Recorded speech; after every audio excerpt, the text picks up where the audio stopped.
பேதாசுதன் பரிசுத்தாவின் பெயராலே ஆமேன். மரியே வாழ்க என்ற இறைவார்த்தை, உங்கள் கவலைகளை எல்லாம் அவரிடம் விட்டு விடுங்கள், ஏனென்றால் அவர் உங்கள் மேல் கவலை கொண்டுள்ளார்.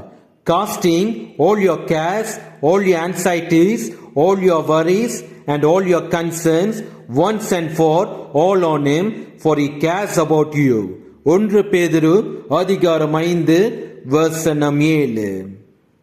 கவலைப்படாதீர்கள், நாளை என்ன நடக்குமோ, இன்றைக்கு வாழ்க்கையில் சந்தோஷம் பிறக்குமோ, என் கண்ணீருக்கு காரணங்கள் மறையாதோ, துன்பப்படுத்துகிறவர்களிடத்திலிருந்து எனக்கு விடுதலை கிடைக்காதோ, நோயிலிருந்து விடுதலை கிடைக்காதோ, கேட்கின்ற வரங்கள் வாழ்வில் நிறைவேறாதோ, நம் அன்னையை நோக்கி பாருங்கள்.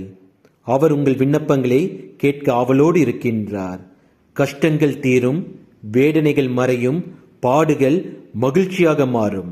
நம் அன்னையின் பாதத்தில் நம் விண்ணப்பங்களை சமர்ப்பிப்போம். இயேசுவுக்கே புகழ், மரியே வாழ்க. ஆமேன். நேசிப்பேன்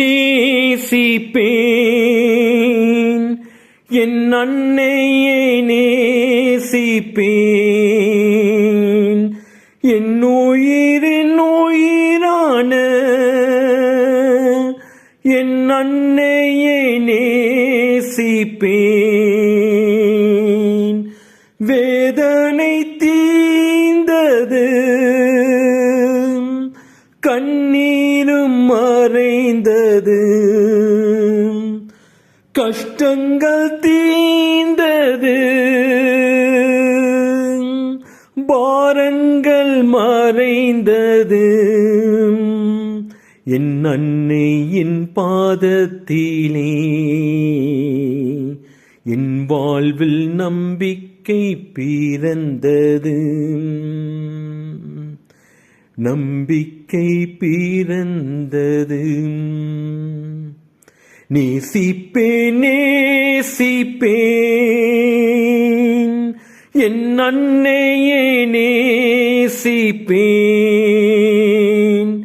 என் உயிரின் உயிரான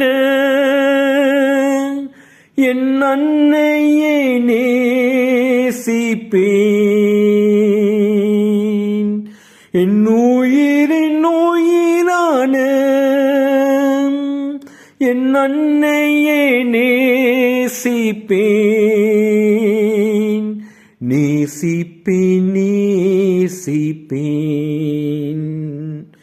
என் அன்னையே, நேசிப்பேன்.